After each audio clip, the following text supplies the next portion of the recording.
খাবার দাবার কি করে আসবে?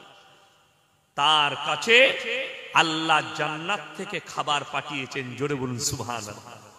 হযরতে জাকারিয়া যখন দেখলেন এত ভালো মন্দ ওর খাঞ্চায়, যে ফলগুলো পৃথিবীর কোনো ফল নয়, আশ্চর্য রকম ফল যেটা পৃথিবীর মানুষ কোনোদিন দেখেনি, মারিয়ামকে বললেন, ক্বালা ইয়া মারিয়ামু আন্না লাকি হাদা, হে মারিয়াম এই সমস্ত ভালো মন্দ খাবার দাবার কোথা থেকে পাচ্ছ? মারিয়াম উত্তর করলেন, ক্বালাত হুয়া মিন ইনদিল্লাহ ইন্নাল্লাহা ইয়ারযুকু মান ইয়াশাউ বিগাইরি হিসাব। আল্লাহ যাকে ভালোবাসেন, যাকে পছন্দ করেন, তাকে বেসুমার রিজক দান করেন। কোথা থেকে দেব, কেমন করে দেব, আমি আল্লাহ ছাড়া পৃথিবীর কেউ জানে না। জোরে বলুন সুবহানাল্লাহ। আমি আল্লাহ জানি কাকে কোথা থেকে দেব, কেমন করে দেব, আমি আল্লাহ ছাড়া পৃথিবীর কেউ জানে না। তা না হলে শুনেলেন, রুজির মালিক আল্লাহ। মারাত্মক দুটো দলিল। ক্যালিফোর্নিয়ায় কুদরতি বালা এসছে, জঙ্গলে আগুন লেগেছে, 40,000 একর এরিয়া ধ্বংস করে দিয়েছে। এখনো আগুন লিবিয়ে ক্লিয়ার করতে পারে। কয়েকশো যুদ্ধ বিমান, হেলিকপ্টার, এয়ারক্রাফট সব সমুদ্র থেকে পানি তুলছে আর পানি ছুটছে আসমান থেকে, আগুন লিবাতে পারে। পৃথিবীর দামি দামি হলিউডের স্টার, যাদের বাড়িগুলো দাঁড়িয়ে পুড়িয়ে ছাই হয়ে গেল, কোটি কোটি টাকার বলছে, এত টাকা লস হয়েছে, এতগুলো প্রাণ চলে গেছে।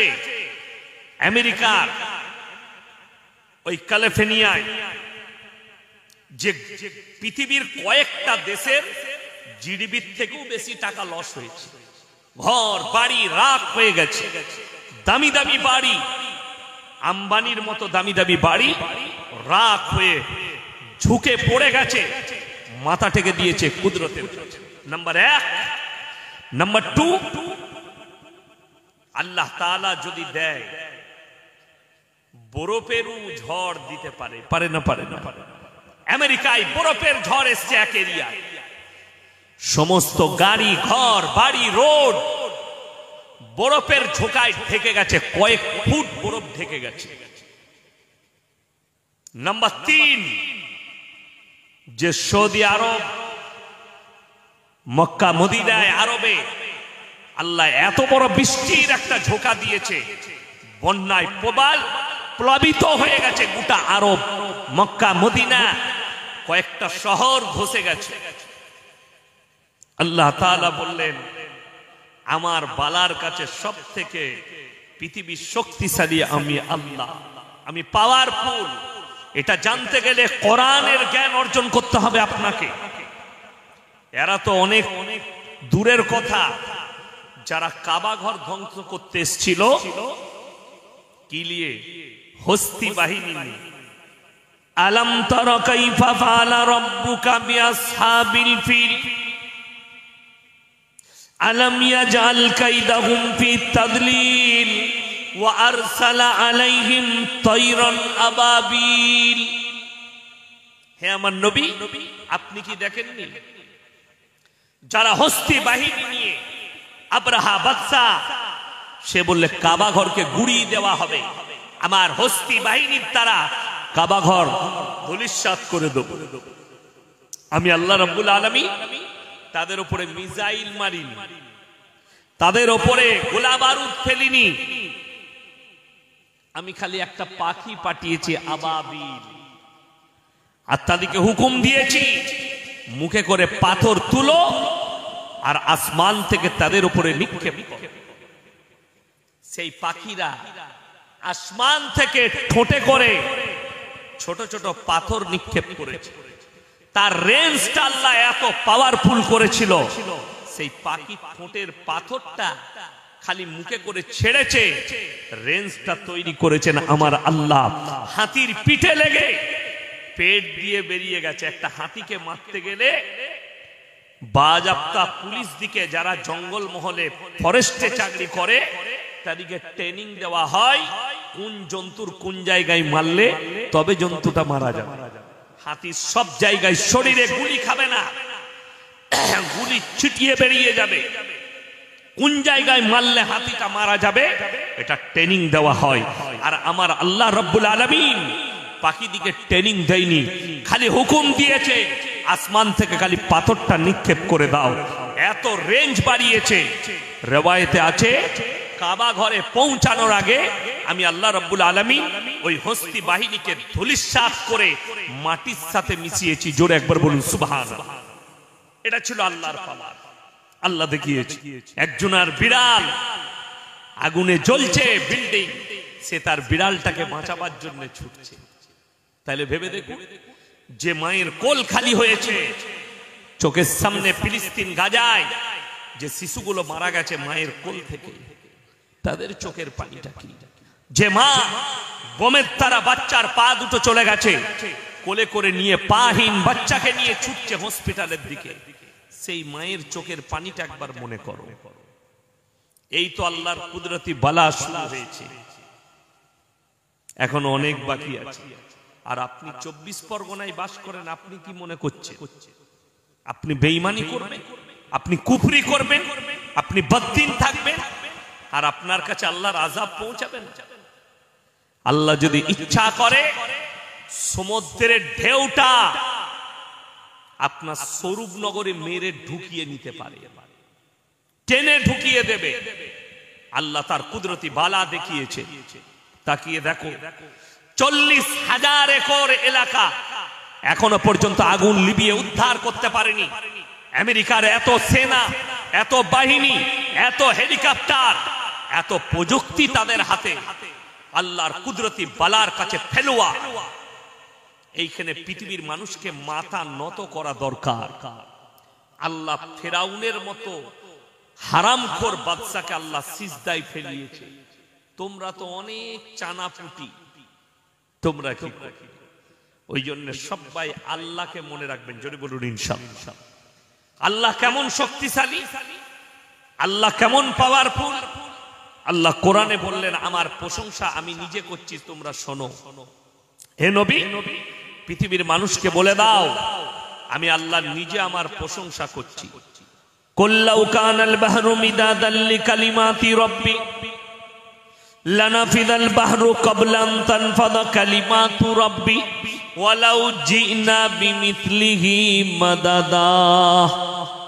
হে আমার নবী, পৃথিবীর মানুষকে বলো গোটা পৃথিবীর যতগুলো সমুদ্র আছে, যত পানি আছে, সব যদি আমি আল্লাহ কালি করে দিই, আর পৃথিবীর মানুষ এই 700 কোটি মানুষ আল্লাহর প্রশংসা লিখতে যদি শুরু করে, সব পানি শেষ হবে, আবার আমি অতটাই দেব, ওটাও শেষ হবে।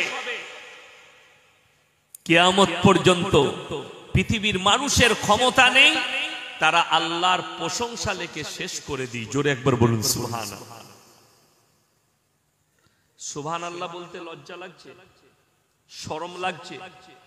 ওই জন্য আমি একটা জলসাই বলেছি, মোদিজি হচ্ছে আল্লাহর রহমত মুসলমানদের জন্য। বাস্তব কথা বলছি, আপনার গায়ে লাগবে, আপনার ব্রেনে আঘাত লাগবে, কিন্তু একদম দামি কথা। মুসলমানদের জন্য আল্লাহর রহমত আবার যেন গদিতে আসে আর আপনাদের উপরে বুলডোজার চালায়। এটা কোরআনের কথা। মুসলমান যখন দিন থেকে আল্লাহর রাস্তা থেকে রাসূলের আখলাক থেকে সরে যাবে, আমি অত্যাচারী বাদশা পাঠিয়ে বদলালু। আপনার মুখ দিয়ে সুবহানাল্লাহ বেরুচ্ছে না। ওই জন্য আমি একটা জলসাই বলেছি, ভারতে যদি 30 কোটি মুসলমান থাকে, 10 কোটি মুসলমান বেঈমান কাফের হয়ে আছে, তারা মুসলমানই নয়। যদি সমীক্ষা করা হয়, বাস্তব কথা বলি। আপনারা কি মনে করেছেন আপনি মুসলিম ঘরে জন্ম নিয়েছেন, আপনি গরুর মাংস খান, আপনি মুসলমান? ভুল। মুসলমান ঘরে জন্ম নিয়ে কাফের হয়, হয় না? হয় না? প্রমাণ নিবেন? তসলিমা নাসরিন কাদের ঘরে মেয়ে? মুসলিমদের ঘরে মেয়ে। কিন্তু কাফের, মুশরিক, বেঈমান। জাস্টিস ইনায়েতুল্লাহ মুসলমান ঘরে জন্ম নিয়েছে, কাফের, নাস্তিক। আপনার কলকাতায় বাস করছে নাজিয়া ইলাই খান, হারামের আউলা, মুসলিমদের ঘরে জন্ম নিয়েছে, বা মুসলমান বলছে, জন্ম দিয়েছে তাকে, কিন্তু কাফের, তাকে মুসলমানই বলা যাবে না। রুবিকা লিয়াকাত একজন চ্যানেলের অ্যাঙ্কার, রিপোর্টার, সে নিজেকে মুসলমান বলছে, তাকে মুসলমান বললেও গুনাহ হবে, অথচ নাম রেখেছে মুসলিম। আব্দুর রহমান নাম রাখলে কখনো জান্নাতি হয়? আব্দুস সাত্তার নাম রাখলে কখনো জান্নাতি হয়? আপনারা ভেবেছেন গরুর মাংস খাই, মুসলিম ঘরে জন্ম নিয়েছি মানে আমার জান্নাত রেডি,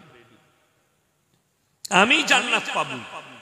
কিন্তু নামাজ পড়বো না, রোজা রাখবো না, মদ খাবো, গাঁজা খাবো, যত রকমের পাপ আছে, আল্লাহ আল্লাহ রাসূলের নাম নেব না। ওই জন্য আমাদের সমাজে যদি সমীক্ষা করা হয়, আপনার এই পুরো থানায় যদি সমীক্ষা করি, 100 জনের মধ্যে 80টা বেনামাজি আছে। ঠিক বললাম না? বললাম না? কথা বলে 80টা বেনামাজি। আর রাসূলের হাদিস, যার নামাজ নেই তার মধ্যে ইসলাম নেই। আপনি যতই বলেন, আমি চ্যালেঞ্জ ছুড়ে বললাম, তোমার মধ্যে ইসলামই নাই। শুধু এটা নয়, তুমি যদি বলো আমি নামাজই পড়ব না কিন্তু আমি জান্নাতে যাব, তুমি বিনা নামাজে জান্নাতে যেতে পারবে কি না পারবে এটা আমরা মৌলবীরা বলবো না, কোরআন বলবে। কোরআনে আছে দুটো দল, একটা জান্নাতে যাবে আর একটা জাহান্নামে। এই জাহান্নামী দলকে জান্নাতি দলেরা তারা দাঁড় করাবে কি বলে? ফি জান্নাতি ইয়াতাসাআলুনা আনিল মুজরিমিনা মা সালাকাকুম ফি সাকার। এই জাহান্নামী ভাইয়েরা দাঁড়াও, দাঁড়াও, তোমরা বলতে আমরা পাড়ার ভালো লোক, তোমরা আজকে জাহান্নামে যাচ্ছ। তাদের 1 নম্বর উত্তর হবে ক্বালু লাম নাকু মিনাল মুসাল্লিন, আমরা মুসল্লিদের মধ্যে ছিলাম না, আল্লাহ তাই আমাদেরকে জাহান্নামে পাঠিয়েছে। আর আপনি বলছেন আমি বেনামাজি জান্নাতে যাব, আপনি বলছেন জীবনে নামাজ পড়বো না জান্নাত পাবো। আর যদি মনে করেন জলসা দেবো, মিলাদ পড়াবো হুজুর দিকে দিয়ে, ইসালে সাহাবের মিলাদ পড়িয়ে জান্নাতে যাব, তোর হুজুরও মার খাবে, তুইও খাবি।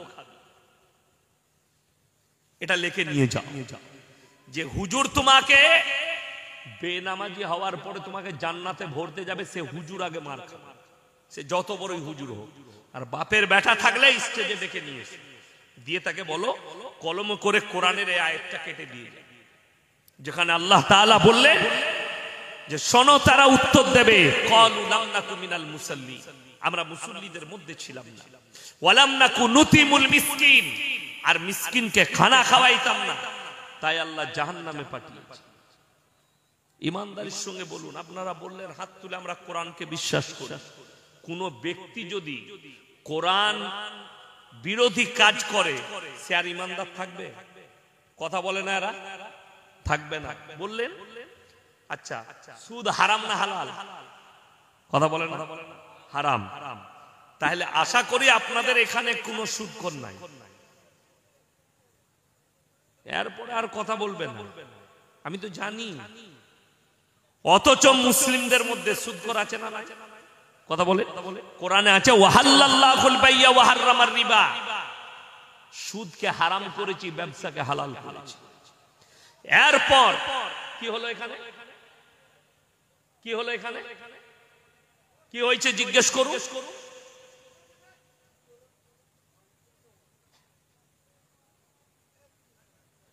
জলসা কিসের জন্য করেছেন আপনারা? কমিটি ছেলেরা কই? কেন করেছেন জলসা? আমাদেরকে ডেকে, আমাকে ডেকে মজাক করার জন্য? জীবনে আমার মতো বক্তাকে আর দাওয়াত দিবেন না আপনারা, আপনাদেরকে বলে যাচ্ছে।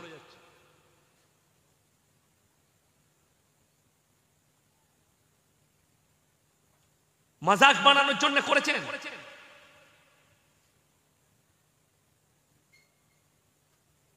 বেয়াদবির একটা শেষ থাকে, সীমা থাকে।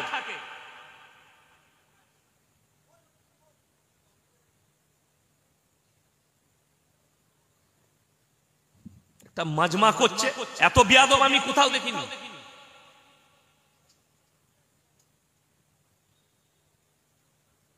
গল্প গুজব করে ছেড়ে দিয়ে পালিয়ে যাবো আমি।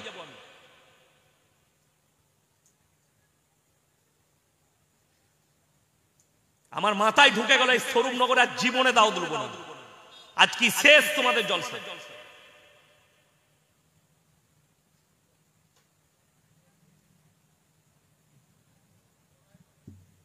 লোকে বলবে বক্তারা রেগে যায়, এই বিয়াদবি কখনো মানা যায়? হাসি মজাক ঠাট্টা করছে, কোরআন হাদিসের আলোচনা চলছে। গাঁজা মদ খাওগা, এগুলো মাতাল ছাড়া আর কিছু নয়। জলসা দিয়ে কি লাভ হবে? ড্যান্স করবে আগামী থেকে এখানে।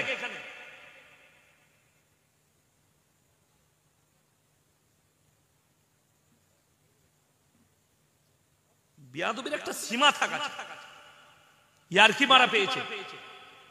অন্য বক্তাকে ডেকে সব মজাক করবে। আমি গল্প গুজব করা বক্তা নয়, আর সময় নষ্ট করা যে দৌড় পড়ে পড়ে রাত কাটাবো আর গজল পড়ে রাত কাটাবো। আমি গজল পড়িও না।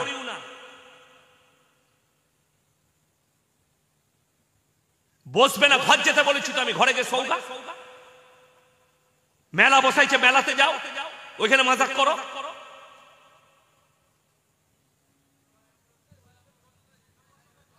ভাই দরুদ শরীফ পড়ুন। আল্লাহুম্মা সাল্লি আলা মুহাম্মাদিন ওয়া আলা আলি মুহাম্মাদ কামা সাল্লাইতা আলা ইব্রাহিম ওয়া আলা আলি ইব্রাহিম ইন্নাকা হামিদুম মাজিদ।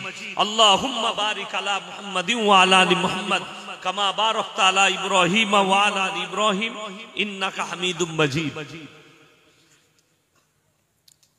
কোরআনে আছে সুদ তোমাদের জন্য হারাম। এরপরে এটা জানার পরে যে ব্যক্তি সুদ খেলো সে আল্লাহর সঙ্গে যুদ্ধ ঘোষণা করলো। করলো না করলো না? করলো। রাসূলের হাদিস, কোন ব্যক্তি যদি 1 টাকা সুদ খায় নিজের মায়ের সঙ্গে সর্বনিম্ন পাপ 36 বার জিনা করার সমান পাপ হবে। জোরে বলুন নাউজুবিল্লাহ।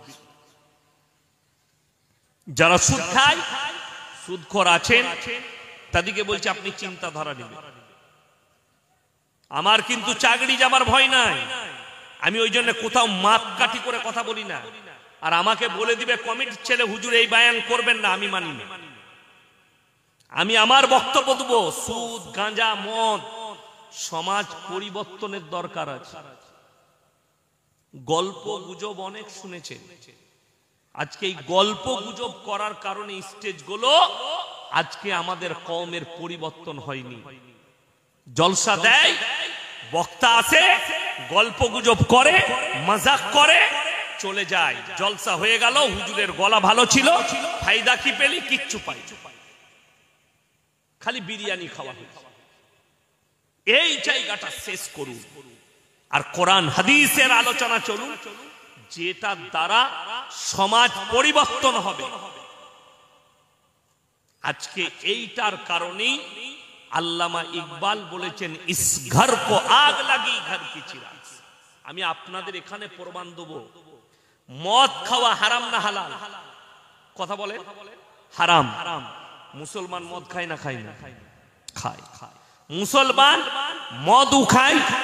আমি আপনাদেরকে আপনাদের স্বরূপনগর থানায় দেখিয়ে দিব, অনেক মুসলমান মদ বিক্রিও করে। তাহলে যে মুসলমান মদ পান করছে, এই মুসলমান জেনে শুনে হারাম কাজ করছে, করছে না? করে। জেনে শুনে পাপ করছে, জানে হারাম, তারপরেও সেই কাজ করছে, সেই কাজ খাচ্ছে। তাহলে আল্লাহর সঙ্গে যুদ্ধ ঘোষণা করলো। তারপরেও এই লোকটা মদ খেয়ে, জেনে শুনে মদ খেয়ে খেয়ে নিজের জীবনটা শেষ করে মারা গেল। মদের ভাটিটা মারা গেল, মদের বোতল টেনে বাড়িতে মারা গেল। এই লোকটাকে আপনি কোন হিসাবে বলছেন যে একে দোয়া করে জান্নাতে পাঠাতে হবে? এ তো চিরজীবন আল্লাহ বিরোধী। এ তো মৃত্যুকাল পর্যন্ত আল্লাহর সঙ্গে যুদ্ধ করে গেছে। আল্লাহ হারাম করেছে কিন্তু এই হালাল করে খাচ্ছে, অথচ সে নিজেকে মুসলমান বলে দাবি করছে। আপনারা বলুন, দাড়ি রাখা হারাম না দাড়ি কাটা হারাম? কথা বলে না? দাড়ি কাটা হারাম। আমি আপনার এই গ্রামে দেখিয়ে দেবো 100টার মধ্যে 80টা দাড়ি চাচা লোক, বেশি হবে তাও কম নয়, ঠিক কিনা? সমস্যা কোথায়? কোন ছেলে যদি 5 ওয়াক্তের কোন যুবক নামাজ পড়ে, মুখেতে দাড়ি রাখে, এখন তার বিয়ে ঠিক হলে আমাদের ভদ্র মহিলারা বলছে, স্মার্ট মেয়েরা বলছে, এই মেয়ে ছেলেটা পাগল, ওকে বিয়ে করব না। খেপা, দাড়ি রেখেছে, নামাজ পড়ে মানে খেপা। কাকে বিয়ে করবে ও? শুয়োরের মতো চুল কাটতে হবে, গাঁজা মদ খেতে হবে, হাতে চেন থাকবে, গলায় মাস্তানের মতো চেন থাকবে, কান ফুটো করে একটা বালি পড়বে, বলে এই ছেলেটা স্মার্ট। অথচ বুখারী শরীফের রিওয়ায়েতে আছে, যে পুরুষ, যে ছেলে নারীর মতো রূপ ধারণ করবে, হাতে বালা পড়বে, হাতে চেন পড়বে, কানে ফুটো করবে, মেয়েদের মতো চালচলন করবে, কিয়ামতের দিনে আল্লাহ বলবেন তুমি রূপ পরিবর্তন করে দেখাও। তারা বলবে আমরা ব্যর্থ, আল্লাহ তাদেরকে জাহান্নামের রাস্তা অতিক্রম করাবে। আপনি কি করে দিন বুঝলেন? তার কারণ একটাই, সকল মুসলমান জানে, এটা মুখে মুখে জানে, আমলে নাই। মুসলমান আমল কোনগুলো করে জানে? যেগুলো ইসলামী শরীয়তের গুরুত্ব নাই তার আমলটা বেশি, যেগুলো ফরজ, যেগুলোর গুরুত্ব আছে, ফরজ ওয়াজিব, এগুলো আমল করে। এইটা হচ্ছে মুসলমানের সমস্যা। শবে বরাত আসছে, নফল নামাজ নিয়ে মারামারি করবে, ঠিক কিনা? অথচ হারাম করে ফরজ নামাজ পড়ে না। ঠিক বললাম না ভুল বললাম? এক ওয়াক্তের নামাজ পড়ে না, এই শবে বরাতের রাত্রে জেগে 75 রাকাত নামাজ পড়বে। আচ্ছা বলুন তো, একটা স্কুলের ছেলে কোনো পরীক্ষা দেয়নি, শুধুমাত্র মৌখিক পরীক্ষা দিয়েছে, সে পাস করবে না ফেল করবে? ফেল করবে। তার কারণ সে লিখিত পরীক্ষা দেয়নি, খালি মৌখিক দিয়েছে। আপনার জীবনে একটা ফরজ ইবাদত নাই, আছে কি? শুধুমাত্র শবে বরাতের নামাজ। জান্নাত যাবে না যাবে না? সে মাল আটকাবে না আটকাবে না? আটকিয়ে যাবে। তুমি নফলের গুরুত্ব বুঝলে, ফরজের গুরুত্ব বুঝলে। শুধু তাই নয়, আজকে মুসলমানের কাছে কমি হচ্ছে। প্রত্যেকটা মুসলমান জানে মুসলমানের জন্য দ্বীনি শিক্ষা অর্জন করা কি বাবা? এ কথা বলে না এরা, ফরজ। অথচ আপনার কাছে দ্বীনি শিক্ষা নাই। 90টা মুসলমানের কাছে দ্বীনি শিক্ষা নাই, আর যার কারণে আপনার হারাম হালাল বিচার করার, চুজ করার ক্ষমতা নাই। কোনটা হারাম কোনটা হালাল সমাজে এটা বিচার করার ক্ষমতা আপনার কাছে নেই। যার কারণে বেঈমান কাফেররা কামিয়াবি লাভ করেছে, আমরা নাকাম।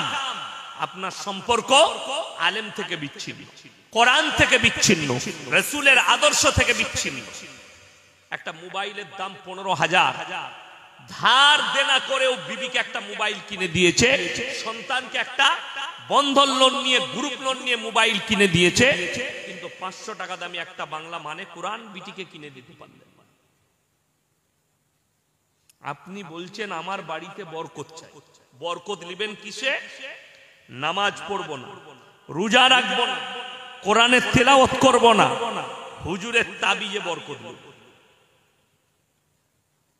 এক শ্রেণীর মানুষ আমাদের হুজুরের পেছনে ছুটে বেড়াচ্ছে। আমি 24 পরগনায় দেখেছি, এই উত্তর 24 পরগনা, আমি জায়গার নাম বলবো না। আমি স্টেজে যাব, তার আগে বলছে দাঁড়ান 10 মিনিট লেট হবে। কেন? আমার আগে যিনি হুজুর বয়ান করছিলেন বলে উনি স্টেজে তাবিজ বিক্রি করছে। এই উত্তর 24, আমি জায়গার নাম বলবো না আর হুজুরের নাম বলবো না। সে তাবিজ বিক্রি করছে আল্লাহর কসম স্টেজে, আর মানুষ কিনছে। এই তাবিজটা ছেলে হবে 501 টাকা দাম, এই তাবিজটায় ক্যান্সার ভালো হবে 2101 টাকা দাম। এইভাবে তাবিজগুলো স্টেজে বিক্রি করছে। তেনার বিক্রি হয়ে গেল, আমি গেলাম, আমি বললাম বরকতের তাবিজ কে কে নিয়েছে? হাত তুললো। আমি বললাম বাবা তোমার ক টাকা ইনকাম? হুজুর মাসে আমি 30,000 ইনকাম করি, আলহামদুলিল্লাহ। 30,000 ইনকামটাই কম পড়েছে, তাই বরকতের তাবিজ লাগে। আমি বললাম তোমার ইমামের বেতন কত? 6,000। ইমাম সাহেবের বেতন 6,000। আমি বললাম তাবিজে যদি তোমার বরকত হবে, তাহলে এরকম বুকা হুজুর কেউ আছে যে লোককে বড় লোক করে নিজে গরিব থাকবে? কথা বলে না? আমার মাদ্রাসায় আমার 11,000 টাকা বেতন, আমার আব্বার মাদ্রাসা। তো আমাকে যদি আপনাদের গ্রামের কেউ বলে হুজুর যখন বর্ধমান থেকে এসেছেন একটা বরকতের তাবিজ দিয়ে যান, তোমার ইনকাম কত বাবা? বলে মাসে 50,000। তাহলে তাবিজটা ওকে আগে লাগবে না আমাকে লাগবে? আমাকে লাগবে। ও তো 50,000 টাকা ইনকাম করে, আমার 11,000 ইনকাম। এই জিনিসটা বুঝতে আপনি পারেননি, তার কারণ হচ্ছে আপনার কাছে দিন নেই, আপনার কাছে দ্বীনি শিক্ষা নেই, আপনার কাছে আপনার বাড়িতে কোরআন হাদিসের চর্চা নেই। তা না হলে রাসূল সাল্লাল্লাহু আলাইহি সাল্লামের হাদিস আপনি যদি আমল করতেন, আর মুসলমান যদি আমল করে, ধন সম্পদ বড় জিনিস নয়। আল্লাহর হাবিব সাল্লাল্লাহু আলাইহি সাল্লাম দুটো হাদিস বর্ণনা করলেন। নাম্বার 1, যারা আল্লাহর রাস্তায় দ্বীনের পথে থাকবে, আমি আল্লাহ মৃত্যুকাল পর্যন্ত তাদেরকে ইজ্জতের রুজি দান করব। নাম্বার 2, যারা 5 ওয়াক্তের নামাজি হবে, মৃত্যুকাল পর্যন্ত তাদের রুজিতে কোনোদিন আল্লাহ কমি দিবেন না। জোরে বলুন সুবহানাল্লাহ। আমাদের সমাজের লোক মসজিদে দোয়া কি করে? ওই দেখছিলাম বাংলাদেশের এক চাচা লটারির টিকিট কেটে মসজিদের ভেতরে দোয়া করছে। আল্লাহ গো, এক ঘর কেটেছি, তুমি 1 কোটি ফেলি দিও, জীবন আর তোমার ঘর থেকে বেরোবো না। এই দোয়াটা করাটাই তো হারাম। কেন? হারাম জিনিস দিয়ে আল্লাহর কাছে পবিত্র আল্লাহর কাছে সে চাইছে, অথচ জিনিসটা হচ্ছে হারাম জিনিস। এ নিজেই জানে না। কেন? সেই চাচার জ্ঞান নেই যে লটারি কাটাটাই হারাম, তাইলে এর সম্পর্কে আল্লাহর কাছে চাইবো কি? যারা সম্পদের দোয়া চায়, তাদের থেকে বড় মূর্খ পৃথিবীতে কেউ নেই। আল্লাহর কাছে দোয়া যেটা চাইবেন, মুমিনের উচিত, মুমিন এবং মুমিনা নারী পুরুষের উচিত আল্লাহর কাছে দোয়া করবে নামাজের পাটিতে, আল্লাহ তুমি আমাকে মৃত্যুকাল পর্যন্ত ইজ্জতের এবং হালাল রুজি দান করো। টাকা থাকতে পারে, রুজির মালিক সকলে বলুন কে? আল্লাহ। টাকা থাকলেই খেতে পাওয়া যায়, রং কথা। টাকা থাকলেই রুজি পাওয়া যায়, রং কথা, ভুল কথা। কোটি টাকার মালিক আপনাকে দেখিয়ে দেব, কলকাতায় খেতে পাই না, ডাক্তারে নিষেধ করে দিয়েছে কিচ্ছু খাবি না। কি খাবি? বলে খালি বিনা চিনি চা খাগা, সুগার। কি খাবে সে? কিছুই খেতে পাবে না, ডাক্তারের নিষেধ। ক্যান্সার হয়েছে, খালি জুস খেতে পাবে, লিভার ক্যান্সার, হজম হচ্ছে, খালি লিকুইড খেয়ে যাও। কোটি টাকার মালিক গলায় ফুটো করে মেশিন দিয়ে খাবার যাচ্ছে। রুজির মালিক আল্লাহর। আপনি মাঠে চাষ করেন, বিবির সঙ্গে এক দস্তরখানে বসে খানা খাচ্ছেন, আল্লাহর শুকর আদায় করেন। কলকাতায় কোটি টাকার মালিক রাত 2টোয় ঘর ঢুকে মদ খেয়ে বারোমুন্ডা পড়ে, বউ শুয়ে আছে কুকুরের সাথে, আর সে বারোমুন্ডা পড়ে সই কোথায়? সোফায়, বিবির পাশে শুতেও পাই না। আর আপনি চাষিবাসী লোক, সন্ধ্যাবেলায় সবজি বেচে এসে স্বরূপনগর থেকে একটু আলু বেচে এসে রেশান নামাজ মসজিদে পড়তে পেরেছেন, আর বিবির দস্তরখানে বসে ডাল আলু দিয়ে ভাত খেয়েছেন, আর বিবির গলায় হাত রেখে ফজর পর্যন্ত ঘুমাচ্ছেন, সিজদায় পড়ে কাঁদবেন, আল্লাহ আমার থেকে দামি সুখী আর পৃথিবীতে কেউ নেই। এইটা হচ্ছে সুখ, আর এইটা হচ্ছে হালাল রুজি। টাকা থাকলে ভালো মন্দ খাই। কলকাতায় গিয়ে প্রেসিডেন্টি জেলে একবার পার্থবাবুকে জিজ্ঞেস করে আসুন, স্যার টাকায় কত সুখ? উনি বলে দিন, উনার গার্লফ্রেন্ডের ঘর থেকে 250 কোটি টাকা বেরিয়েছে, পুরা রুটি আর ডাল খেতে হচ্ছে জেলের কুঠরিতে বসে। তার নাম আল্লাহ। রুজি আল্লাহ মাপেন। ওই জন্য কোরআনে আল্লাহ সাবধান বাণী দিয়েছেন যে শোনো, তোমরা ঘটনা শুনে নাও, আমি আল্লাহ যাকে রুজি দিব পৃথিবীর কেউ তাকে আটকাতে পারবে না। কোরআন সূরা মারিয়াম